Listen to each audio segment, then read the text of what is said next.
할렐루야. 아멘.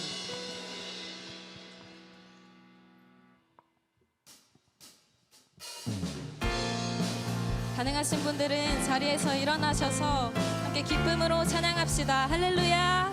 아멘.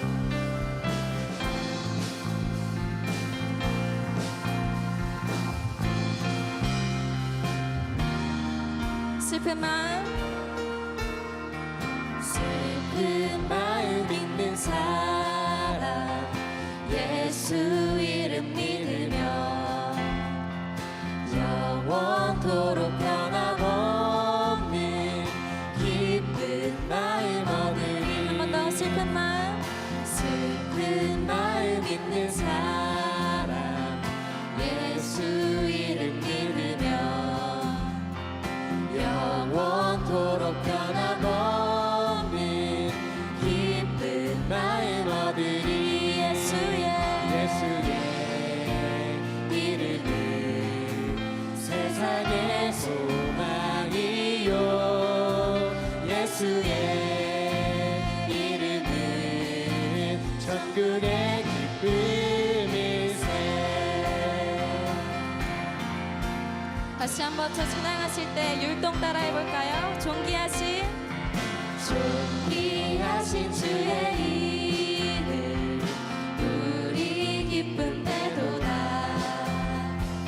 주의 품에 안길 때에 기뻐 찬송 부르리. 한 번 더 존귀하신 주의 이름 우리 기쁨 되도다.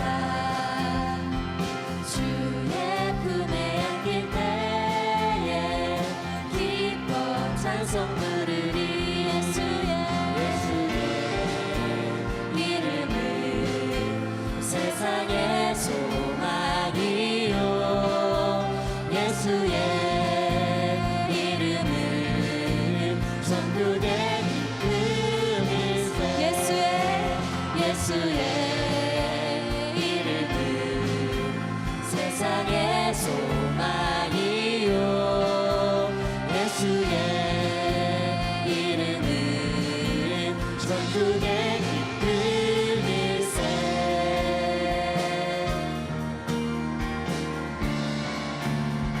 우리들의 소망 되시고 길이 되시고 피난처 되시는 주님을 찬양합니다. 할렐루야. 아멘. 우리 갈 길 나간 후에 보좌 앞에 나가 왕께 경배하며 멸류관 일들이. 우리 갈 길 나간 후에 보좌 앞에 나가 왕께 경배하며 멸류관 일들이. 예수의 이름은 세상의 소망이요 예수의 이름은 천국의 기쁨이. 다시 한번 예수의 이름은 세상의 소망이요 예수의 이름은 천국의 기쁨일세. 열방의 소망 되시는 주님을 찬양합니다. 예수 열방의 소망 예수 우리의 위로자 주는 온 땅의 영원한 소망. 아멘. 예수 어둠 속의 빛 예수 변함없는 진리 주는 온 땅의 빛이 되시네. 우리 위해 죽으시고 다시 사신 생명의 주. 우리 위해 죽으시고 다시 사신 한 번 더 우리 위해 죽으시고 다시 사신 생명의 주 우리 위해 죽으시고 다시 사신 생명의 주 주님만이 소망이요 변함없는 반석이라 주님만이 온 세상을 비추시네 또 죽음에서 부활하신 또 죽음에서 부활하신 우리 구주 평강의 왕 주를 믿는 모든 자의 소망 되시 주님만이 소망입니다. 주님만이 소망이요 변함없는 반석이라 주님만이 온 세상을 비추시네 또 죽음에서 부활하신 우리 구주 평강의 왕 주를 믿는 모든 자의 소망 되신 주를 믿네 주를 믿네 주를 믿네. 주를 믿네 마지막으로 주를 믿네. 주를 믿네 할렐루야. 열방의 소망 되신 주님의 이름을 찬양합니다. 할렐루야. 아멘.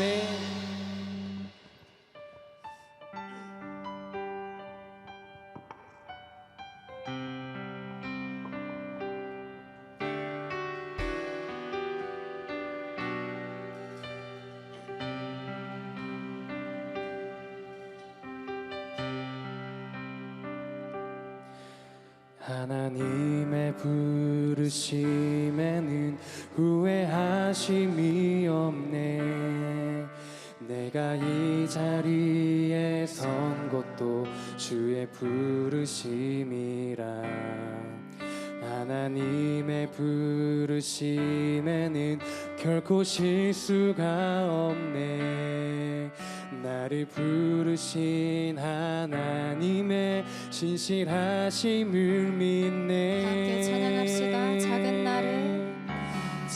나를 부르신 뜻을 나는 알 수 없지만 오직 감사와 순종으로 주의 길을 가리라 때론 내가 연약해져도 주님 날 도우시니 주의 놀라운 그 계획을 나는 믿으며 살리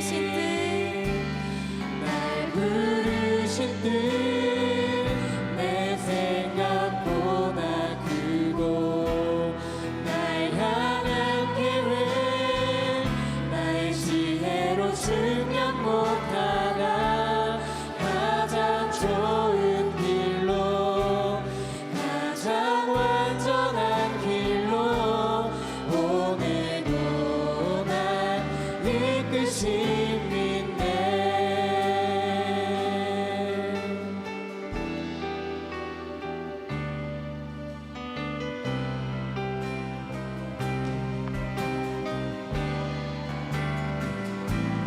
다시 한번 찬양합시다. 하나님의 부르심에는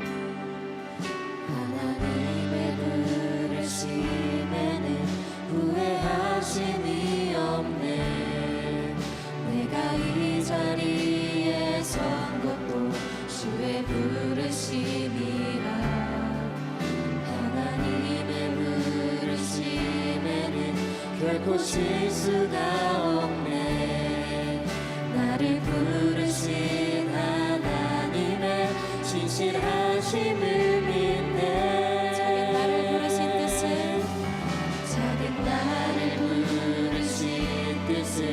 나는 알 수 없지만 오직 감사와 순종으로 주의 길에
함께 기도하길 원합니다. 언제나 변함없이 우리들을 지키시고 인도하시는 하나님, 때론 우리가 다시 일어설 힘조차 없을 때에도 우리들의 손을 잡아 일으키시는 하나님을 신뢰합니다. 우리가 주님 손잡고 걸어가는 자들 되게 하소서. 주님의 뜻하신 길 걸어가는 자들 되게 하소서. 이 시간 주님 보시기에 우리를 가장 좋은 길로 인도하시기를 더욱 바라며 함께 기도하며 나아갑시다. 기도하시겠습니다. 주님, 하나님 우리를 부르시면 후회하심이 없고 하나님 우리를 부르시면 실수가 없으신 주님, 아버지 때로는 우리가 살아가는 자리에서 다시 한번 넘어질 그때에도 하나님 여전히 우리를 사랑을 거두지 않으셔서 시시한 그 사랑으로 우리를 부르시는 그 주님의 사랑을 아버지 고백하며 살아갈 수 있도록 주님 함께하여 주시옵소서. 하나님 주님을 부르시면 감사하게 수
하나님 아버지, 오늘도 새 아침을 주셔서 이 자리에 나와 예배드리게 하시니 감사합니다. 주님을 더 알아가길 원합니다.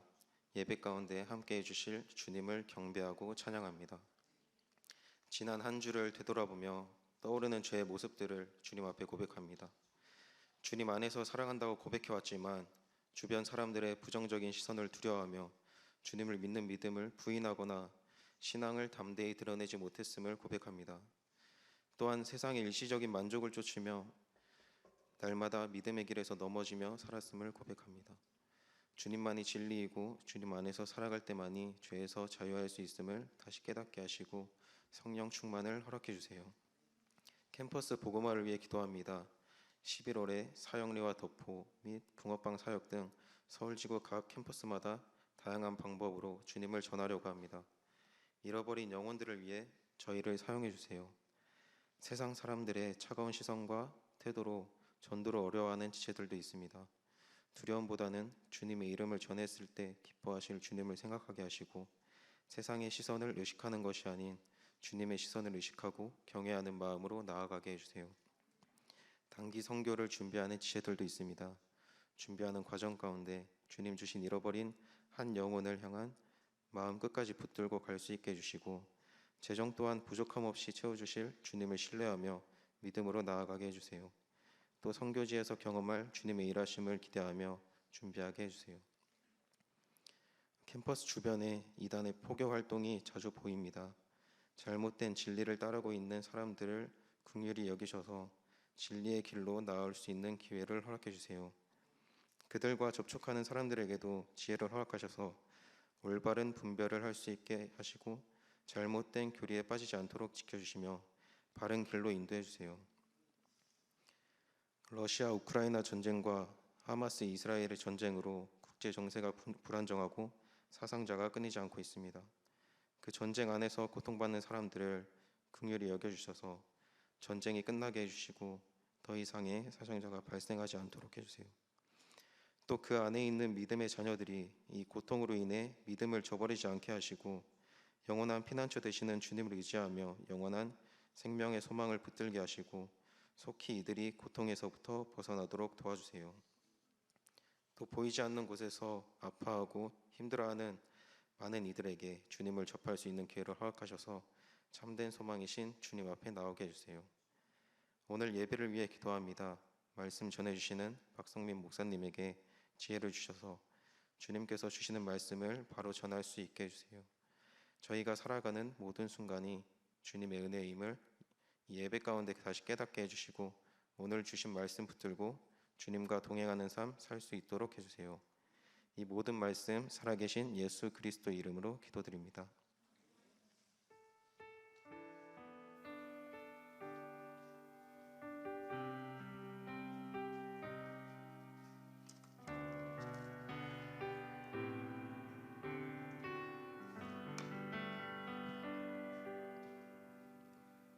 말씀 봉독하겠습니다.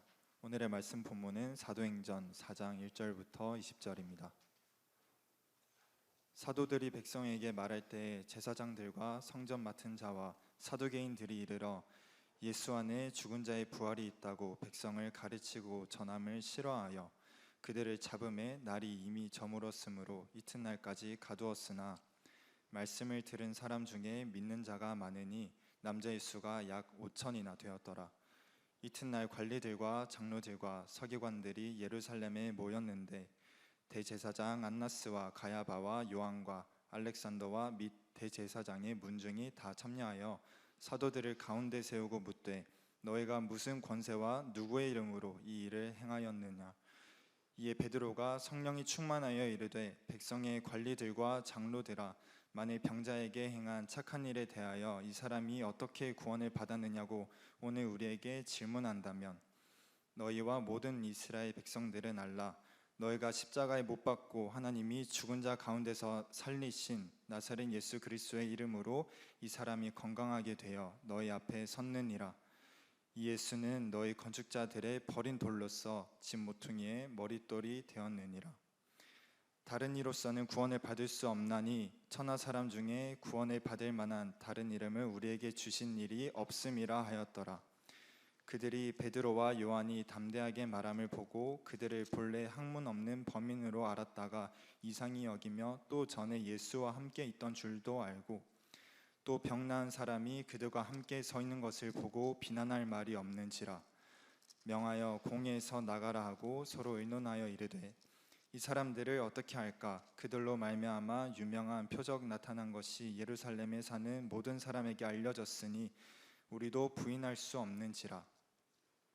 이것이 민간에 더 퍼지지 못하게 그들을 위협하여 이후에는 이 이름으로 아무에게도 말하지 말게 하자 하고 그들을 불러 경고하여 도무지 예수의 이름으로 말하지도 말고 가르치지도 말라 하니 베드로와 요한이 대답하여 이르되 하나님 앞에서 너희의 말을 듣는 것이 하나님의 말씀을 듣는 것보다 옳은가 판단하라. 우리는 보고 들은 것을 말하지 아니할 수 없다 하니. 아멘. 샬롬. 여러분 한 분 한 분을 예수 그리스도의 이름으로 환영하고 축복합니다. 사실 우리가 사도행전을 보면서 사도행전은 여러분들이 많은 부분들이 익숙할 겁니다. 근데 저는 한번 사도행전을 다양한 각도에서 한번 지금 보고 있습니다. 어떻게 하다가 300년 동안에 그런 그 당시에 보면 가장 하류층들이 그렇게 로마 제국을 뒤집어 엎을 수 있었을까? 로마 제국과 같은 그런 엄청난 제국 안에는 진짜 뛰어난 정치 집단이 있었고 사회 집단이 있었고 그 다음에 심지어 전 세계에서 가장 활발한 그런 종교들이 다 있었던 곳인데 바로 그런 속에서 어떻게 기독교가 300년 정도 지나면서 완전히 로마 제국을 뒤집어 엎었을까? 한 번 정도는 우리가 한번 잘 고민해 보아야 될 영역이죠. 그렇기 때문에 지난번에 제가 말씀드렸다시피 그 케니스 라토레시라고 하는 그 예일대 역사학자, 사실 그 사람은요 우리 학생들하고 굉장히 관계가 많아요. 뭐냐면 SVM이라고 Student Volunteer Movement, 학생 자비량 운동이라고 하는 게 19세기 말에 있었는데 그때 대학을 다니다가 그 운동의 일환으로 중국에 가서 선교를 했던 사람입니다. 돌아와가지고 이엘대 역사학자가 돼가지고 엄청난 볼륨입니다. 7권의 책인데 그 책을 갖다 쓰는데 그 책에서도 분명히 무슨 얘기를 하냐면 역사적인 역사학자들의 사학자들의 그런 모든 도구를 가지고 분석해도 도저히 설명이 안 되는 그 밑바닥에 엄청난 에너지가 흐르고 있다라고 하는 것을 그 사람은 고백을 합니다. 사실 우리도 여러분들이 그걸 붙잡는 겁니다. 지금 사도행전을 읽으면서 거기에 이런 일이 일어났구나 그러면서 그 형태를 갖다가 21세기를 살아간 우리가 쫓는다는 게 아니에요. 사실 그 형태를 쫓아도 거기에 그 자체는 아무 의미가 없습니다. 어떻게 보면은 겉으로 보기엔 그럴듯할 수 있지만 중요한 건 뭐냐면 그 형태를 취했을 때 그 밑에 흐르는 그 성령의 역사, 그거를 붙잡고 바로 거기에 의지하며 살아갈 때 달라질 수 있다는 것이죠. 지난주에도 우리가 봤었습니다. 무슨 얘기를 했었습니까? 바로 그 성령에 사로잡힌 사람들이 어떤 일들이 일어나는 걸 보았습니다. 오늘도 그것을 갖다 보기 전에 한번 우리가 열심히 전도하지 않습니까? 전도하는데 모든 사람이 복음을 전하면 다 믿든가요? 아니에요. 왜 안 믿을까? 그 밑에는 또 다른 하나의 흐름이 있어요. 우리 이 성령의 역사라고 하는 우리가 경험하는 우리 밑에 우리 삶 속에 우리 생각 속에 모든 것 속에 교회의 성장 속에 또 기독교 역사 속에 흐르는 그런 강한 성령의 역사가 있다면은 불신이라고 하는데 그 밑에는 또 다른 흐름이 있어요. 저는 단순하게 그걸 갖다가 악의 흐름이다 그렇게 생각하지 않습니다. 여기 보면은 그 악이 다양한 모습으로 나오는데 그 불신의 해박, 불신을 해부해 보면은 여기에 알 수가 있는 몇 가지가 나옵니다. 사실 이걸 이해하는 것이 왜 그리 중요하냐? 그래야지 우리가 전도하면서 왜 저 사람은 믿지 않을까? 왜 저 사람은 저렇게 반응을 할까? 그리고 그것을 정확히 알 때만이 우리가 뭐가 가능합니까?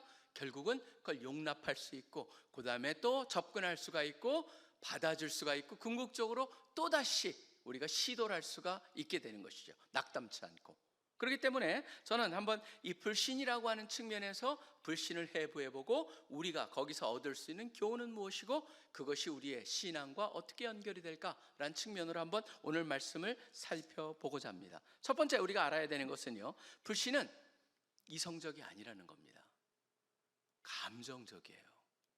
그게 참 특이한 겁니다. 여기 보면은 여러분들이 제가 이성적이 아니다 순수하게 우리는 이성적으로 make sense가 안 하니까 그럴 것이다라고 생각을 합니다. 근데 한번 보시기 바랍니다. 자, 1장을 보시면은 한 그룹이 나옵니다. 어떤 그룹이 나오냐면 보십시오. 사도들이 백성에게 말할 때 제사장들과 성전 맡은 자와 누가 있습니까?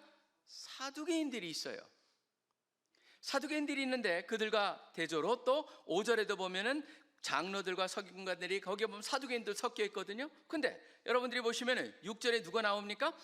안나스, 가야바, 요한, 알렉산더 및 대제사장의 문중. 여러분 지금 사두개인과 바리새인들이 함께 같은 생각을 공유했다는 거예요.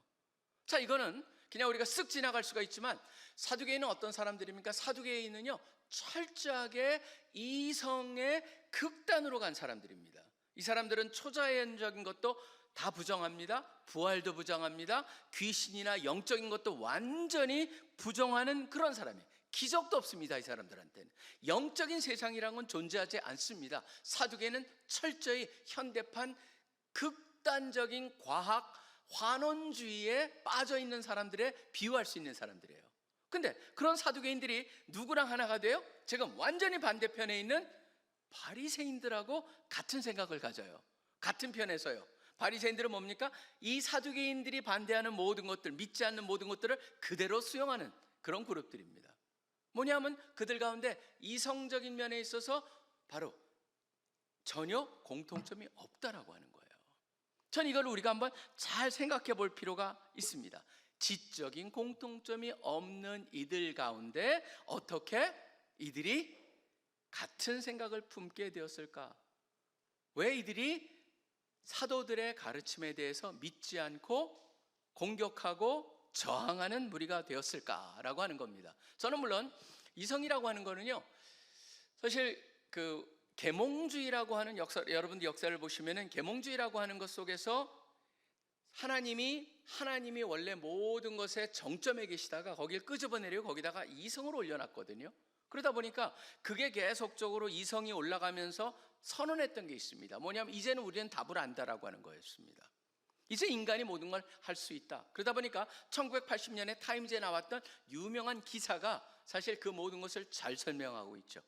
타임즈에 이렇게 나왔었어요. 마르크스에 의해서 하나님은 천국에서 쫓겨났고, 프로이트에 의해서 하나님은 무의식으로 추방됐고, 니체에 의해서 죽음이 선포되었다라고 얘기합니다. 그게 여러분 결국은 뭐냐면 우리의 사고 속에, 학문 속에, 이 세상 속에서 하나님의 존재를 갖다가 없애버린 거예요, 인간들이. 그렇다고 하나님이 없어지진 않죠. 그렇지만 중요한 건 뭐냐면 모든 게 그런 식으로 이성적으로 해결이 될 거라고 생각했지만 요새 보면 여러분 지금 다 무너지고 있습니다. 제가 이번에도 그 며칠 전에 그 부산대 가가지고, 뭐 그저께입니다만은 부산대학교에 가가지고 거기서 그 FNC라고 해가지고 그 Friday Noon Chapel이라는 게 있습니다. 거기 보면은 기계공학부 중심으로 해가지고 외국인들도 많이 모아가지고 같이 예배를 드리는 그곳인데, 거기에 가서 제가 설교를 하는 끝나고 나서 거기에 있는 교수님이 오셔가지고 그러시더라고요. 목사님 맞습니다. 지금은 더 이상 이성이 지배하는 시대가 아닌 시대, 이미 이성 이상의 것으로 가고 있는 학문의 영역에도 그런 일들이 나타나고 있습니다라고 얘기를 합니다. 그런데 아직도 그렇게 사는 사람들이 천지예요.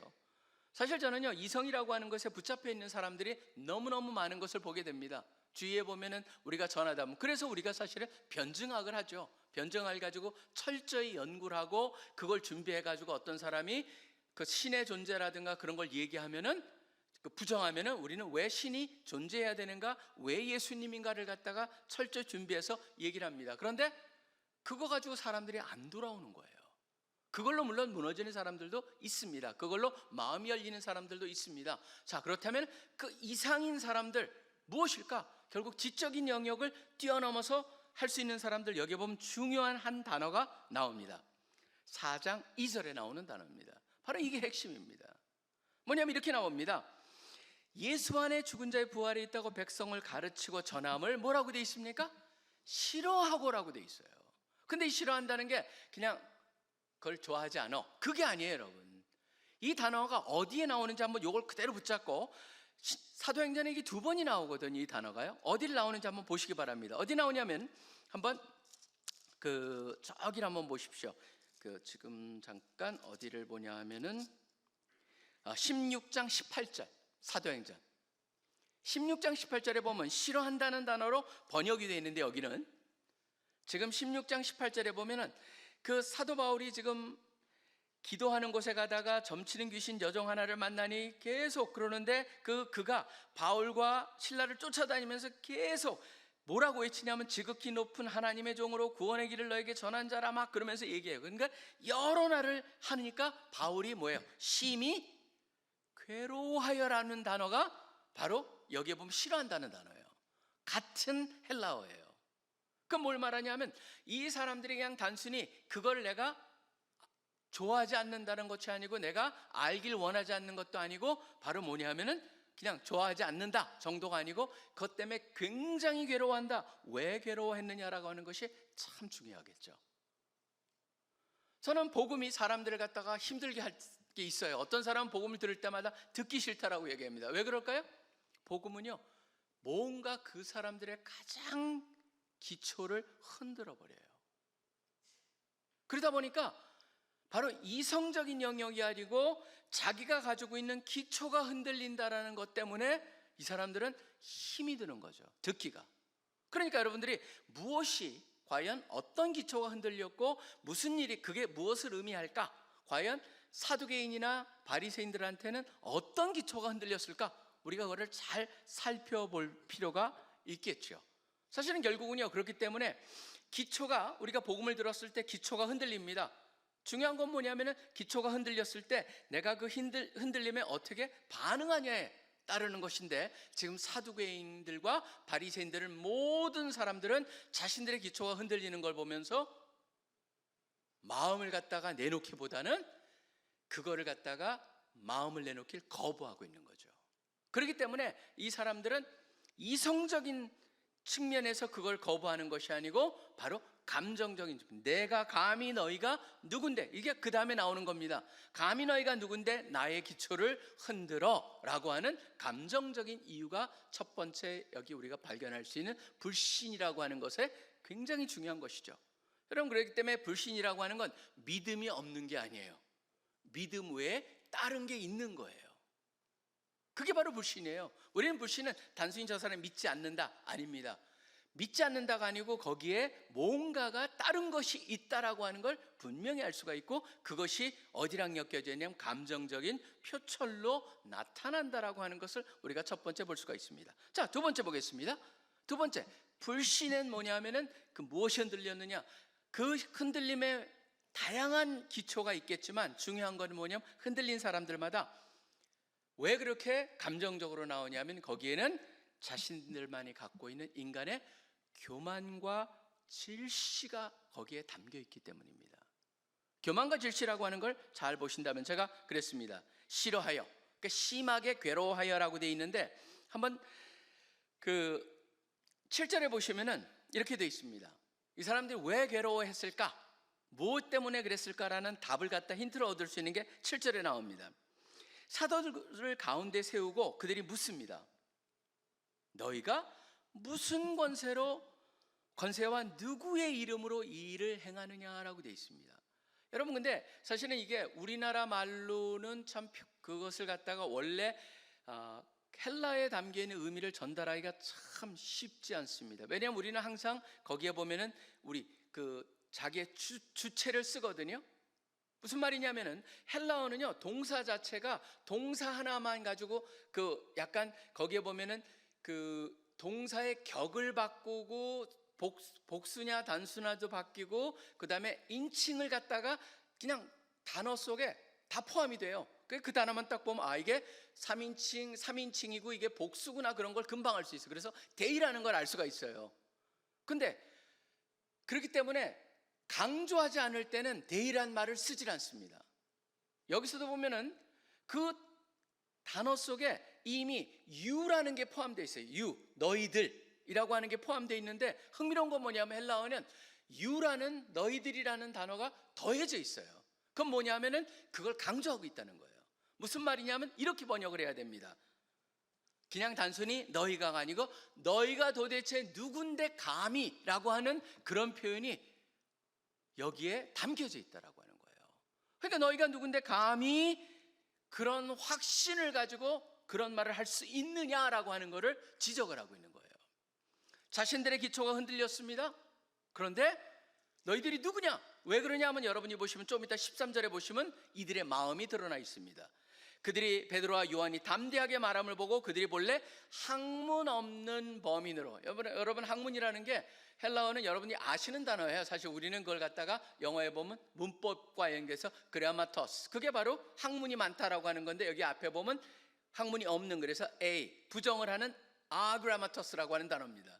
그렇기 때문에 이들은 공부를 안 했다고 생각을 했는데, 여기서 주장하는 건 뭐냐면 랍비 교육도 받지 않았는데 어떻게 하나님의 말씀을 가지고 저렇게 확신 있게 할 수 있겠느냐라고 하는 말을 하고 있는 것이죠. 그러니까 이 사람들 보기에는 뭡니까? 교만이에요. 자신들은 신학 박사들이에요, 우리 현대판으로 하면은. 그런데 평신도 중에서도 학문도 없고 아무 교육도 안 받은 사람들이 뭐라고 얘기하냐면 이 자신들이 확신을 갖고 있는 그 부분을 들고 와가지고 흔들어 놓는 거예요. 그러면서 뭐라고 그러냐면 예수님을 갖다가 11절에 보시면 이 예수는 너희 건축자들의 버린 돌로서 집에 모퉁이의 머릿돌이 되었다라고 얘기합니다.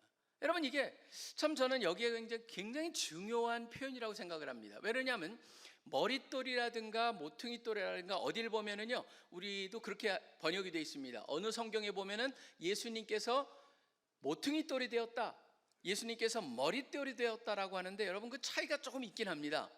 지금 우리 같은 경우에는 그렇게 집을 안 짓고 다 뭐 H빔 같은 거를 박아가지고 올리는데, 그 당시만 해도 집을 질 때는 어떻게 하냐면 코너스톤, 이 모퉁이돌부터 시작을 합니다. 왜냐하면 그걸 해야지 거기서부터 쌓아지면서 집들의 모양이 나오는 거예요. 그러니까 모퉁이돌은 뭘 말하냐면 시작하는 돌입니다. 그 다음에 머릿돌은 뭐냐면 마지막에 다 끝났을 때 위에다 마지막으로 얹는 돌이 바로 머릿돌입니다. 그러니까 뭘 말하냐면 모퉁이돌과 머릿돌은 알파고 오메가를 말하는 거예요. 시작이고 끝이에요. 처음 시작하면서 완성이에요. 그렇기 때문에 결국은 예수님께서 뭐가 되었다는 거예요?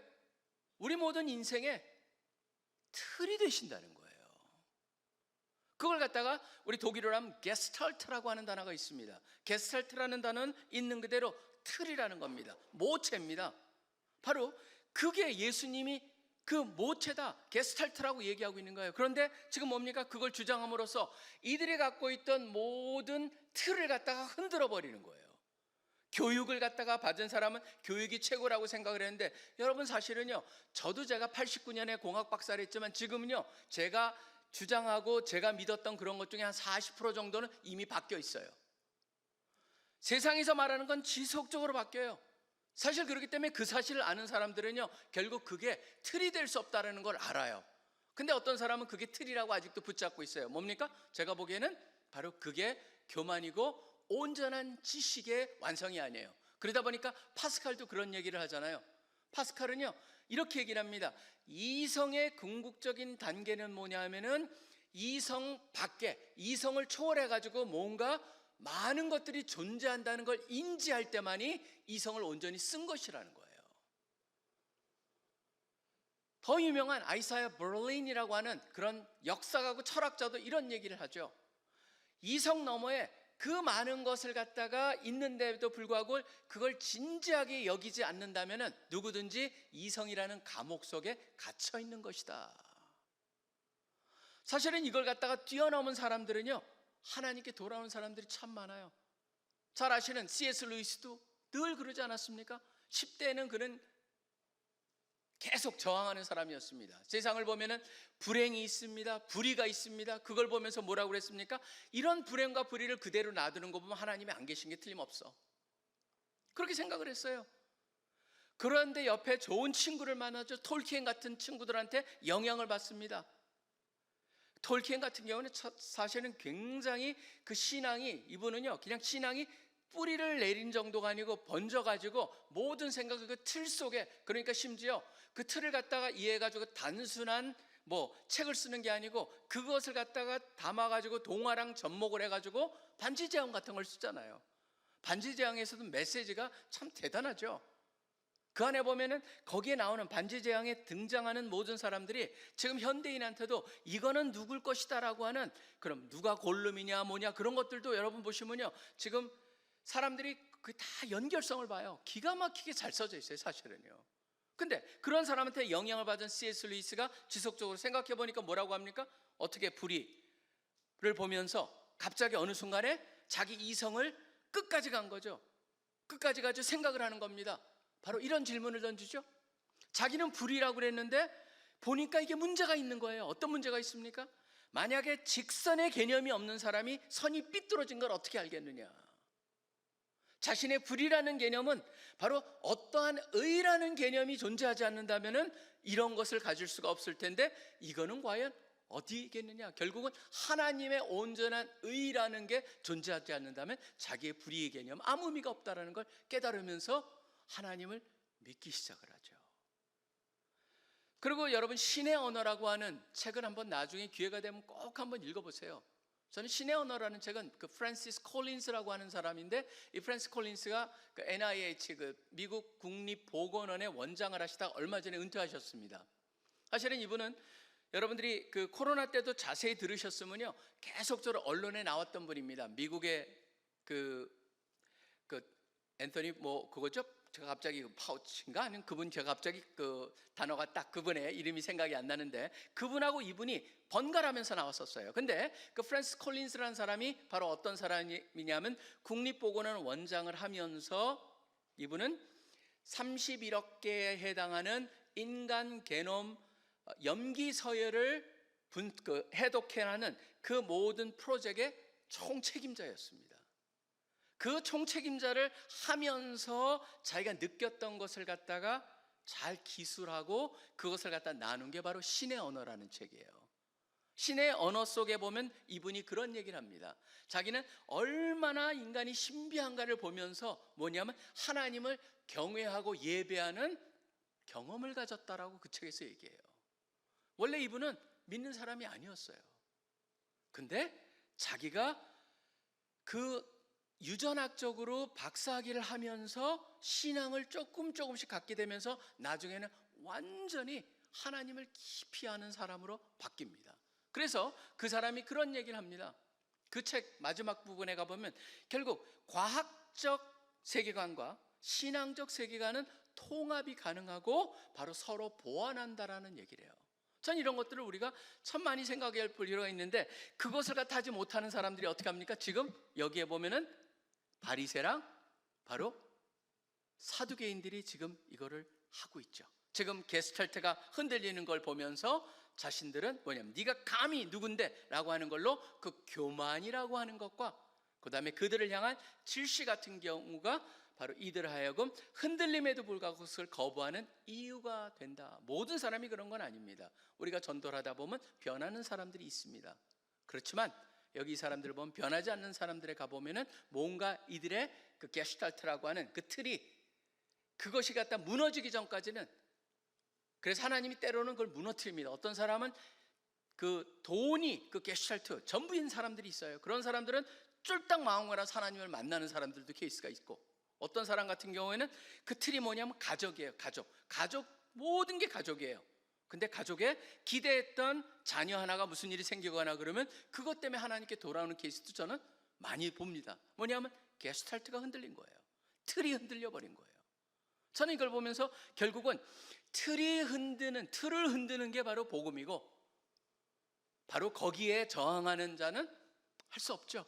그렇지만 우리가 알아야 되는 건 그들을 향해서 여러분이 뭐가 부족해서가 아니고 우리의 복음이 문제가 있는 것이 아니고 바로 그들이 그것을 갖다 전했을 때 어떻게 반응하느냐라고 하는 것, 거기에 바로 불신의 해부학의 핵심이 담겨 있다는 걸 기억하시면서 낙담하지 말고 전하고 또 전하고 그들을 수용해주고 이해해주는 우리의 모습이 필요하다고 하는 것입니다. 자, 그렇다면 세 번째 마지막으로 한번 보겠습니다. 그렇다면 왜 이 사람들은 예수 그리스도를 그렇게 얘기했을 때 거부했었고, 더 나아가서 왜 현대인은 지금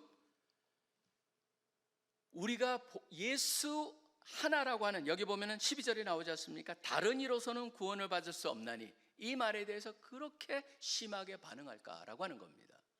지금도 보면은요, 왜 예수냐? 그래서 기독교인은 폐쇄적이다 또는 옹졸하다, 그 다음에 독단적이다, 이런 굉장히 그런 류의 단어들을 굉장히 많이 붙입니다. 왜 예수만이냐? 뭐든지 열심히 믿으면 안 되냐? 이런 얘기는 여러분들은 많이 들을 거예요. 저는 그걸 들으면서 우리가 세 번째로 분명히 알아야 될 건 뭐냐면요, 늘 우리는 제대로 된 믿음을 갖고 있나 돌아봐야 된다는 겁니다. 왜냐하면 그런 얘기들이 우리 주위에 너무나 많습니다. 그러다 보니까 우리는 거기에 영향을 받을 수가 있다는 겁니다. 어떤 사람은 뭐라고 얘기하냐면 이렇게 얘기하죠. 그냥 열심히 뭐든지 하나를 갖다 열심히 믿으면 되잖아. 근데 그런 사람들을 향해서 말할 수 있는 건 뭐예요? 히틀러나 스탈린도 굉장히 믿음이 좋았던 사람들이에요. 무엇을 믿느냐가 중요하지 어떻게 믿느냐는 어떻게 보면은 덜 중요한 거예요. 제대로 된 거를 믿어야 되는데 우리는 제대로 된 거를 믿는 것을 갖다 세상은 방해하고 있죠. 그러니까 사실은 우리가 이런 세상을 살다 보면 우리의 믿음도 흔들리는 게 뭡니까? 결국은 다른 모든 종교가 너무나 기독교랑 달라요. 다른 모든 종교에서는 궁극적으로 다른 모든 종교는 제가 여러분 수련회 때도 말씀드렸다시피 이 두 개의 조합이에요. 지금 철저히 뭡니까? 컨슈머 캐피탈리즘이라고 할 수 있는 소비 자본주의의 특징은 뭐예요? 자기가 원하는 거를 찾고 그것을 줄 수 있는 곳에 찾아가요. 그러니까 모든 사람이 자기가 원하는 종교를 들으면서 자기가 원하는 걸 쫓아가는 거예요. 그 다음에 또 하나가 뭐가 있습니까? 거기에 또 하나의 자본주의의 특징이 뭡니까? 거기 우리 사회가 돌아가는 거래라고 하는 거예요. 트랜잭션. 우리가 주고 그 받을 것을 기대하면서 드리는 거예요. 그 두 가지가 모든 종교의 특징입니다. 이 두 가지로 이루어진 거예요. 근데 기독교만 다르잖아요. 뭡니까? 그 모든 것을 예수님이 하셨다는 거 아니에요. 그렇기 때문에 사람들이 그게 말이 되냐? 그렇게 되면 우리가 도대체 열심히 살아야 될 인센티브가 없지 않냐? 그렇지만 그거는 너무나 얇은 거죠. 이해가 얕은 겁니다. 왜 그러냐면 하나님이 우리를 위해서 어떤 일을 하셨는가를 이해하는 순간부터 우리는 어떻게 됩니까? 그런 하나님이 너무나 감사하고 그런 하나님이 어떤 하나님인가를 알면서 오히려 우리는 우리 힘이 아니고 그분이 주시는 그 능력을 가지고 바로 살 수가 있게 되잖아요. 그러니까 지속적으로 우리는요, 세상의 영향 속에서 계속적으로 우리가 기억을 해야 되는 건 뭐냐면 그런 영향을 수시로 받습니다. 그리고 그런 영향에 우리 속에 아직도 관계하고 있는 옛사람이 거기에 흔들릴 수가 있어요. 그렇기 때문에 우린 지속적으로 거기에 기억해야 된다. 그렇기 때문에 베드로후서 1장 12절이 참 흥미롭습니다. 베드로후서 1장 12절에 보면 베드로 사도가 이런 얘기를 합니다. 베드로 사도가 베드로후서를 쓰면서 자기가 말하고 하려고 하는 걸 쭉 얘기하면서 너희가 이것을 알고 이미 있는 진리에 서 있다. 그러니까 너희가 이미 알아. 그리고 너희 잘하고 있어 라고 하지만 뭐라고 했냐면 내가 항상 너희에게 생각나게 하려고 또 썼다라는 거예요. 이건 뭐냐면요, 우리로 하여금 정확히 우리를 알고 있는 거죠. 우리의 옛 모습이 세상 속에서 영향을 받고 있기 때문에 지속적으로 우리가 기억나고 점검해야 되는 것이 바로 우리 인간이다라고 하는 것을 다시 한번 우리한테 또 명심토록 도와주는 게 저는 베드로 사도의 의도였다고 생각을 합니다. 그렇기 때문에 여러분들이 계속적으로 우리 믿는 사람들 가운데 다시 와서 점검받고 또 이렇게 말씀을 통해서 다시 한번 기억을 하고 서로가 서로를 갖다가 기억나게 하고 또 계속적으로 큐티를 하고 그런 모든 것들이 다 뭐냐면 모르기 때문에 하는 것이 아니고 때로는 우리가 알지만 언제부턴가 마치 그 파도가 오면은 점점점 모래톳에 있는 그 모래들이 깎여 나가듯이 점점 약화되니까 우리가 강화시켜야 하는 것, 기억나고 모습을 유지하기 위해서 그 일을 해야 되는 것, 그게 바로 저는 여기서의 핵심이라고 생각을 합니다. 결국은요, 우리 기독교인들은 이 세상에서 환영받지 못한 겁니다. 왜 그런 줄 아십니까? 바로 말한 이 이유 때문이에요. 세상은 사람들이요, 이 기독교를 향해서 감정적으로 자신들의 기초를 흔들어 버리기 때문에 감정적으로 대응이 나오고 그 다음에 그 안에 뭐냐면 자신들이 갖고 있는 자기가 우리보다 낫다라고 하는 그런 교만과 질시, 어떻게 저들은 다 저렇게 확신이 있냐라고 하는 그런 질시 때문에 우리를 싫어하는 경향이 있을 수밖에 없다라는 겁니다. 그렇기 때문에 예수님도 요한복음 15장에 무슨 말씀이 나옵니까? 저는 이것도 여러분들이 잘 기억하셔야 됩니다. 15장 18절에서 20절에 이런 말씀이 나옵니다. 세상이 너희를 미워하면 너희보다 먼저 나를 미워한 줄 알라. 너희가 세상에 속하였으면 세상이 자기의 것을 사랑할 것이나 너희는 세상에 속한 자가 아니요 도리어 내가 너희를 세상에서 택하였기 때문에 세상이 너를 미워하느니라. 내가 너희에게 종이 주인보다 더 크지 못한다는 한 말을 기억하라. 사람들이 나를 박해하였은즉 너희도 박해할 것이요 내 말을 지켰은즉 너희 말도 지킬 것이라. 그렇기 때문에 뭘 말하냐면 예수의 족이 된 사람들은요 이미 세상에서 보기에 문제 있게 보인다라고 하는 겁니다. 그렇기 때문에 우리는 그걸 당연시 여기고 그것을 받아들일 수 있는 준비가 된다. 그렇기 때문에 사실 그 사도 바울도 그런 얘기를 하잖아요. 디모데 후서에 보면은 경건하게 살고자 하는 자는 핍박을 받을 것이다. 그렇기 때문에 저는 이런 생각이 들어요. 사람들이 가끔가다 우리가 복음을 전하고 기독교인으로 제대로 살려고 그러면은 뭡니까? 회사 나가서도 여러분들이 거짓말 안 하고 정직하고 의롭게 살려고 막 그런 얘기들도 당할 겁니다. 지가 잘났으면 얼마나 잘났다고 저러냐. 그런데 여러분들이 그걸 갖다가 받을 수 있는 그런 마음의 자세가 있어야 된다는 거예요. 지금 여기서도 마찬가지 아닙니까? 지금 20절에 말하지 말라. 그러니까 19절에 보면 베드로와 요한이 대답하여 이르되 하나님 앞에서 너희 말을 듣는 것이 하나님의 말씀을 듣는 것보다 옳은가 판단하라. 그러고 나서 그 다음이 참 흥미롭습니다. 우리는 보고 들은 것을 말하지 아니할 수 없다. 여기 보면 더블 부정이 나와요. 말하지 아니할 수 없다라고 하는 것.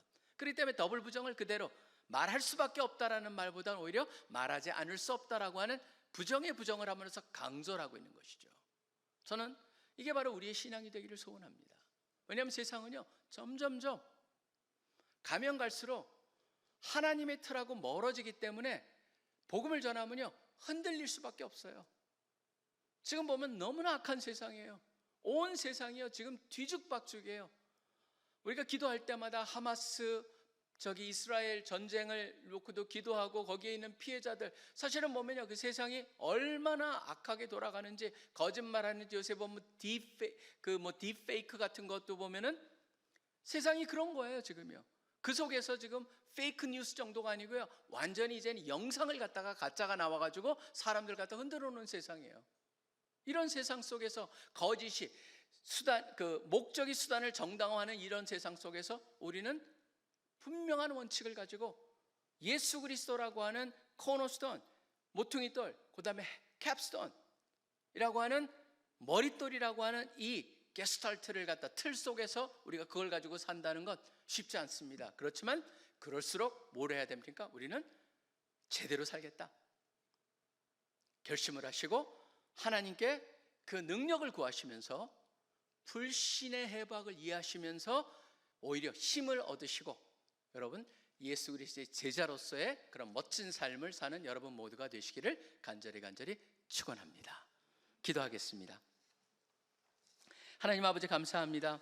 오늘 사도들이 복음을 전하면서 도전을 받았을 때 사두개인과 바리새인들이 너무너무 평상시에는 원수들이었지만 하나가 되었던 그런 근본적인 이유를 보면서 결국 예수님의 복음이 우리 믿지 않는 사람들의 틀을 흔들어 버린다는 것을 보게 됩니다. 그것을 향해서 그들이 저항하고, 또 그 속에 담겨 있는 그런 자신들의 잘났다고 생각하는 그런 교만과 그런 것들이 오히려 복음을 갖다가 복음에서 그들이 가까워지는 것을 방해하는 것으로 작용할 뿐만 아니라 오히려 복음을 전하는 사람들을 향한 조롱과 또는 때로는 질시로 나타나는 것을 알게 됩니다.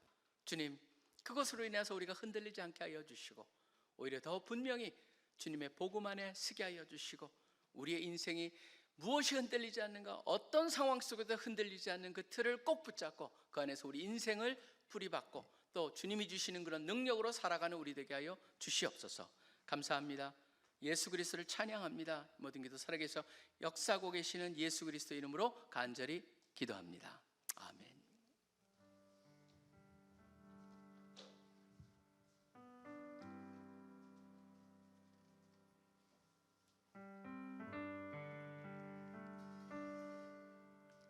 오늘 들으신 말씀을 바탕으로 기도하겠습니다.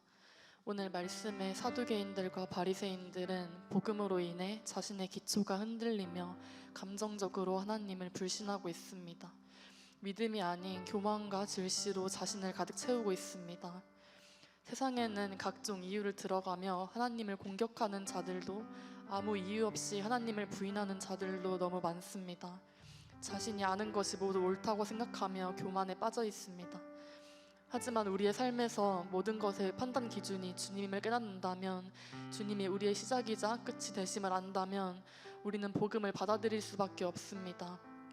우리도 세상을 살아가며 우리의 옛사람이 흔들릴 수 있습니다. 아직 하나님이 기준이 되지 못하는 영역이 있다면 우리의 틀을 깨뜨려 주시고 우리가 올바른 기준과 믿음을 가지고 살아가길 원한다고 기도합시다. 세상의 진리를 거부하고 주님을 부인하는 자들의 마음을 열어주소서.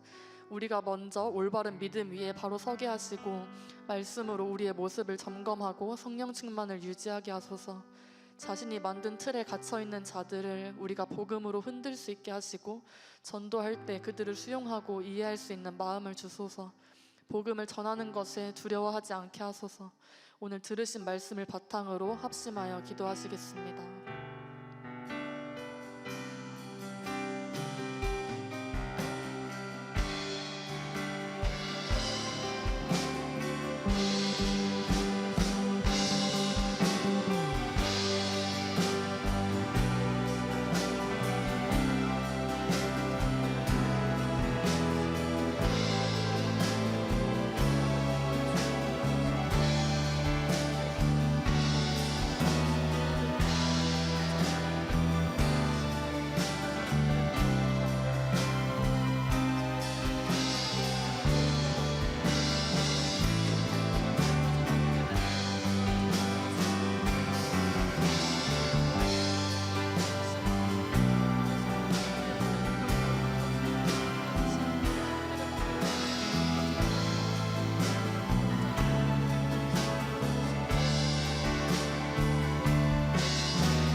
복음을 전하는 일을 두고 기도했으면 좋겠습니다. 저에게 언제나 전도는 두렵고 막연하게 느껴지는 것이었습니다. 주님의 부르심에도 도망치고 외면하는 순간들이 너무 많았습니다. 제가 좋아하는 다른 일들에는 열정을 가지고 다른 사람들에게 전하면서 정작 저의 인생을 변화시킨 복음에 대해서는 다른 사람들에게 말하기를 두려워하는 제가 부끄럽기도 했습니다. 하나님께서는 계속해서 복음을 전파하라고 하십니다. 하지만 우리 안에는 경계가 너무 많습니다. 저 사람은 나랑 맞지 않고, 저 사람은 다가가기 어렵고, 저 사람에게는 굳이 복음을 전하고 싶지 않다는 각종 이유를 대가며 복음을 전하는 것을 꺼려하곤 합니다. 우리는 우리의 판단 기준을 오직 하나님께 드려야 합니다. 하나님 앞에서는 모두가 평등합니다. 모두가 죄인이고 모두가 구원받을 가치가 있습니다. 내 안에 경계가 복음을 가로막고 있진 않은지 돌아봅시다. 우리가 성령을 따라갈 때 성령님께서 그 경계를 넘게 해주십니다. 이렇게 기도합시다. 주님께서 부르실 때 도망쳤던 저의 모습을 회개합니다. 주님의 말씀에 순종하여 복음을 전하는 일에 동참하기를 원합니다. 주께서 상황과 능력을 허락하여 주시고 우리가 담대함으로 복음을 전할 수 있게 하시고 하나님의 긍휼한 마음을 담게 하소서. 복음을 전하지 않고는 견딜 수 없는 삶을 살아가게 하소서. 내 안의 경계와 한계를 뛰어넘어 주님의 부르심에 순종하게 하소서. 들으신 기도 제목을 바탕으로 기도하시겠습니다.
하나님, 오늘도 이 자리에 모여 기도하게 하심에 감사드립니다.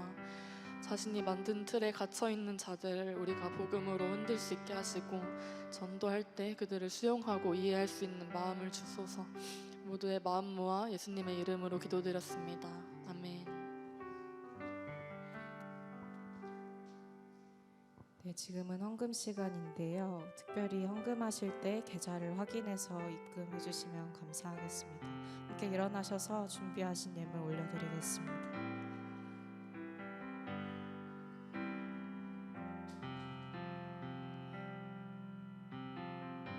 나의 마음 받으소서. 나의 마음 받으소서. 오셔서 주님의 저소 삼으소서.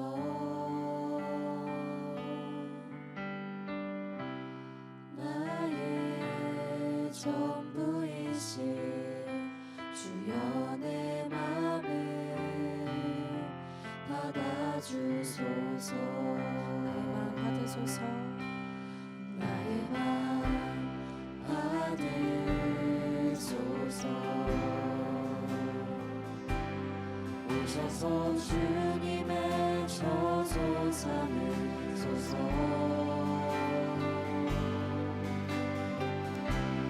나의 전부이신 주여 내 맘을 받아주소서. 나의 맘을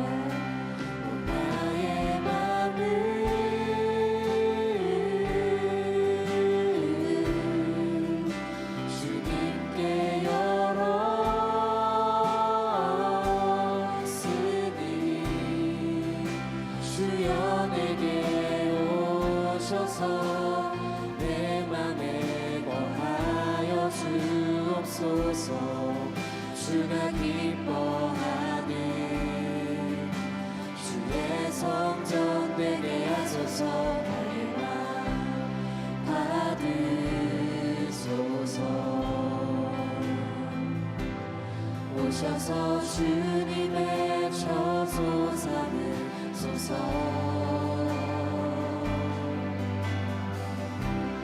나의 전부이신 주여 내 맘을 받아 목소리 높여 고백합시다. 나의 마음 받으소서. 나의 맘 받으소서. 오셔서 주님의 처소 삼으소서.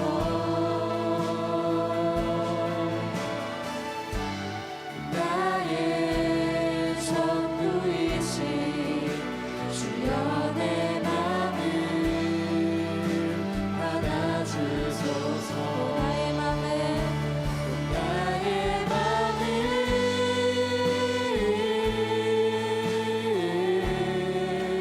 주님께 열었으니 주여 내게 오셔서 내 맘에 거하여 주옵소서. 주가 기뻐하는 주의 성전 되게 나의 맘을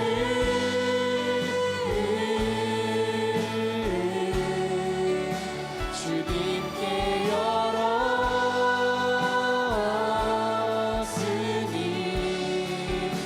주여 내게 오셔서 내 맘에 거하여 주옵소서. 주가 기뻐하는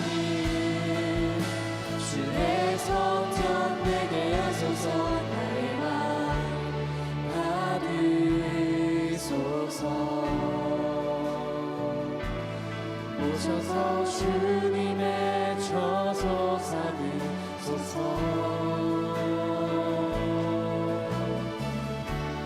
나의 전부이신 주여 내 맘을 우리의 목소리로 함께 고백합시다. 나의 마음 받으소서. 나의 맘 받으소서. 오셔서 주님의 처소 삼으소서.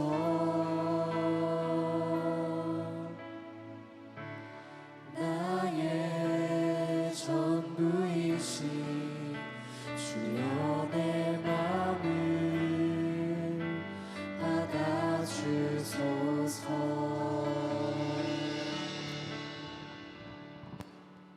하나님 아버지 감사합니다.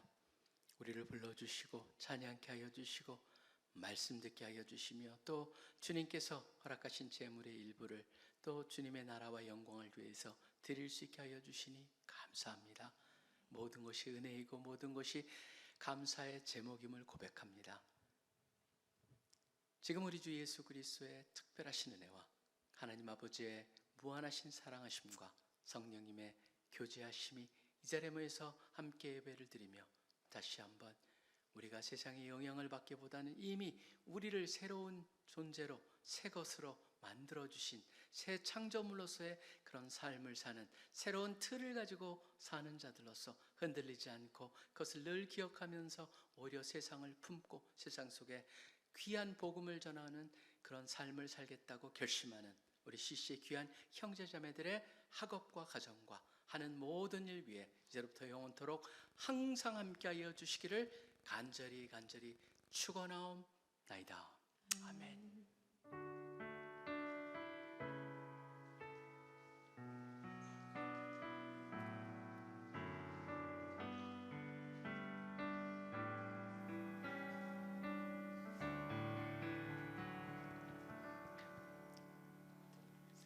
샬롬, 주일 채플에 나오신 여러분 모두를 진심으로 환영하고 축복합니다. 지금은 주일 채플에 처음 나오신 분들을 환영하는 시간입니다. 제가 호명하는 분들은 자리에서 일어나 주세요. 인덕대 23학번 김건우, 명지전문대 23학번 노예은, 한성대 18학번 강성구, 동국대 19학번 김나영. 이 외에도 처음 오신 분들이 있다면 자리에서 일어나 주시고 두 분 정도의 소감을 들어보도록 하겠습니다.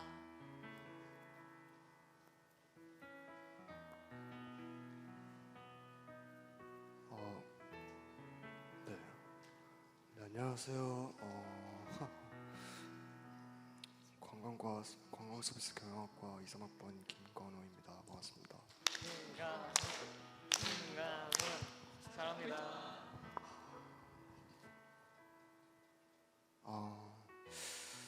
사실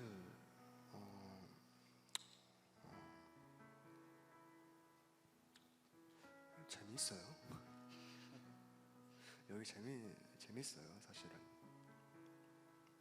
맨날 초등학교, 중학교 때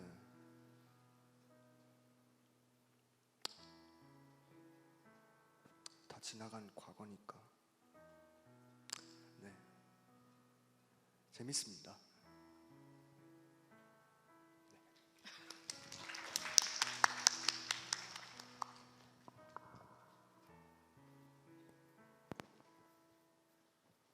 네, 해주세요.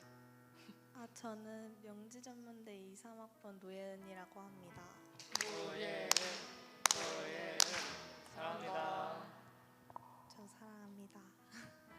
저는 이렇게 많은 사람들이 같이 마음을 모아서 이 한 자리에 모일 수 있다는 게 너무 오늘 하루 감사하다는 생각이 많이 들었어요. 왜냐면 여기가 되게 높고 험한데 이렇게 다들 모여서 이곳에 함께 있을 수 있다는 게 얼마나 은혜인지, 그래서 오늘 하루 감사할 거리가 하나 생겼다고 생각했습니다. 네, 감사합니다. 이 시간 축복할 때 혹시 여기 GCTC 훈련을 위해 처음 오신 간사님들 계시다면 같이 일어나서 축복했으면 좋겠습니다. 축복하도록 하겠습니다. 축복합니다. 주님의 이름으로 축복합니다. 주님의 사랑으로 이곳에 모인 주의 거룩한 자녀에게 주님의 기쁨과 주님의 사랑이 충만하게 넘치기를 축복합니다. God bless you. 사랑해요. God bless you. 축복합니다. 주님의 사랑으로. 모두 환영합니다. 자리에 앉아주셔도 좋습니다. 네, 오늘은 특별히 해외에서 K 인턴십으로 주일 채플에 참여해주신 간사님들이 계신데요. 우리 잠깐 앞으로 모셔서 축복하는 시간 가지려고 합니다. 우리 큰 박수로 맞이해주시면 감사하겠습니다.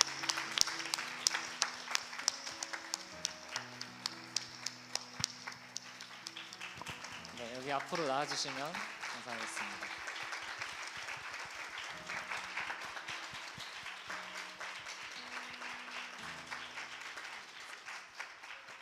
네, 우리 한 분씩 간단하게 자기 소개와 소감을 말씀해 주시면 되겠습니다. Hello, my name is Dinda. I'm come from Indonesia. Thank you.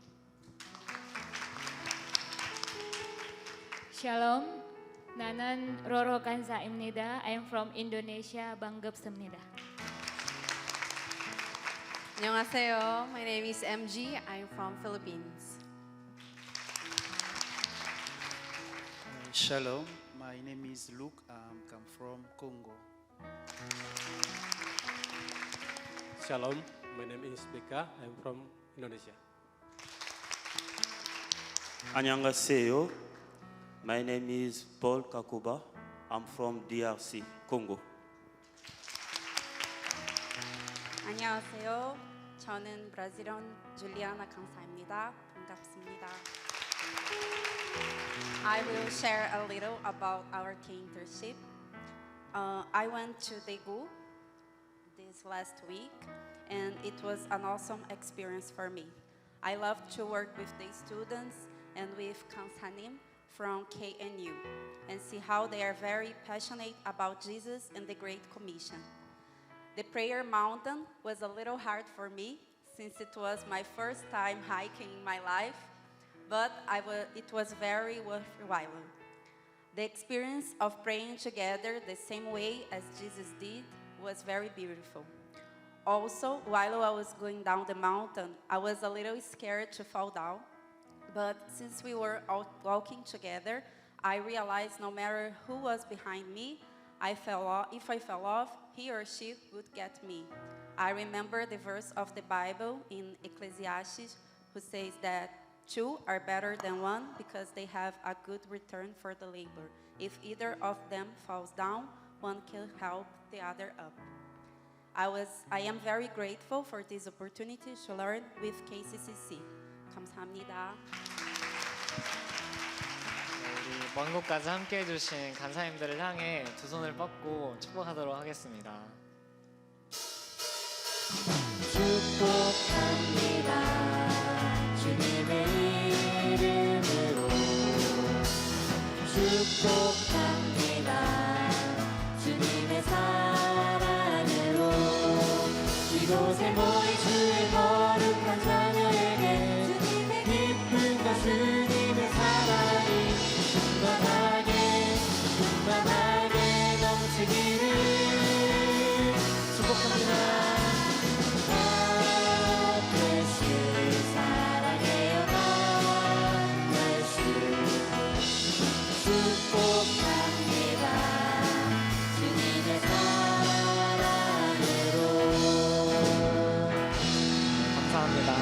자리로 들어가 주셔도 좋습니다.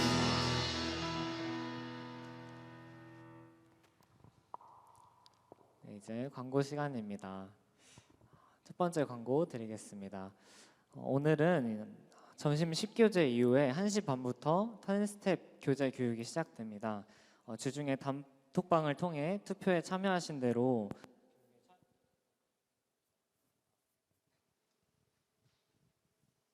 주중에 단톡방 투표를 통해 투표해 주신 대로 참여해 주시면 되고요. 각 교재별 교육 장소, 또 교재비, 그리고 또 미신청자분들에 대한 교육 안내 모두 교육을 섬겨주시는 간사님들과 또 각 교구장 순장님들께 전달을 드렸습니다. 그래서 교구별 단톡방을 확인해 주시면 되겠습니다. 네, 두 번째는 새 친구 교육 안내입니다. 식사 후 1시 30분에 S라운지에서 새 친구 반 교육이 진행됩니다. 아직 등록 못하신 분은 등록해 주시고 교구 순장님들께서 새 친구들이 교육 잘 받으실 수 있도록 안내 부탁드립니다. 네, 세례문답 교육이 11월 중에 진행될 예정입니다. 세례를 아직 받지 않으셨지만 희망하시는 분들께서는 각 교구별 단톡방 구글 폼을 통해서 신청하실 수 있도록 저희가 올릴 예정이니 단톡방을 잘 확인해 주시면 되겠습니다.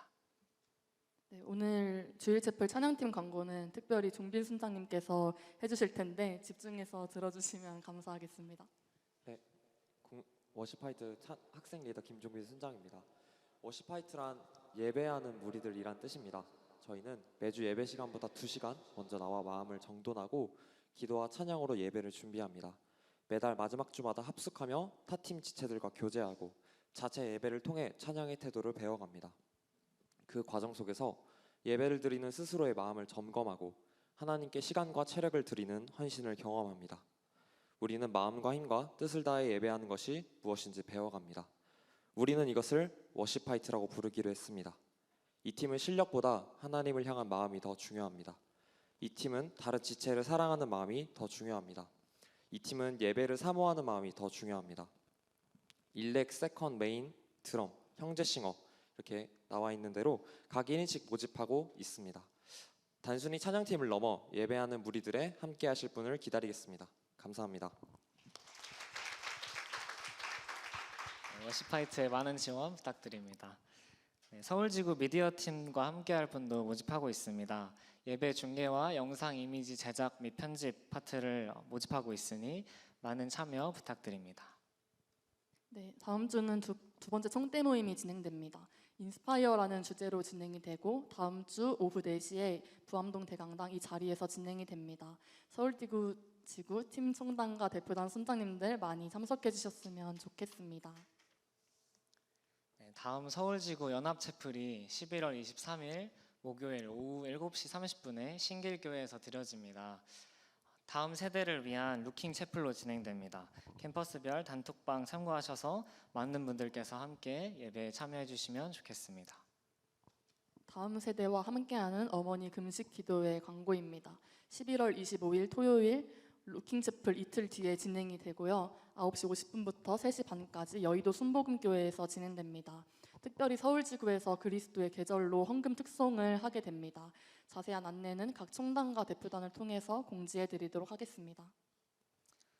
다음 청년 세대인 청소년들의 수련회 샤인캠프의 생활순장이 선착순으로 모집이 시작되었습니다. 그래서 마음이 움직이시는 분들은 지원 방법과 캠프 장소, 일시를 단톡방을 통해 참고하셔서 많이 참여해 주시면 감사하겠습니다. 다음은 금식 수련회 광고인데요. 먼저 영상 보시고 광고 이어가도록 하겠습니다.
네, 12월 26일부터 29일까지 금식 수련회가 진행이 됩니다. 총신대학원 양지 캠퍼스에서 진행이 되고 회비는 10만 원이고 가등록할 경우 9만 원이라고 합니다. 가등록은 내일부터 12월 9일까지 진행된다고 하니까 꼭 가등록으로 해야 만 원이라도 싸게 갈 수 있겠죠. 가등록은 3만 원이고 또 이제 내일부터 기도 체인도 같이 진행이 되기 때문에 기도로 같이 금식 수련회를 준비하셨으면 좋겠습니다. 네, 오늘도 점심 식비를 아래 계좌로 3,500원을 입금해 주시면 되겠고요. 저희가 월요일 일정으로 인해서 대강당 의자를 그대로 사용할 예정입니다. 그래서 오늘 예배가 마치고 의자 정리를 하지 않고 바로 도시락을 받아주시면 되겠습니다. 샬롬, 주일 치플에 나오신 여러분을 환영하고 축복합니다.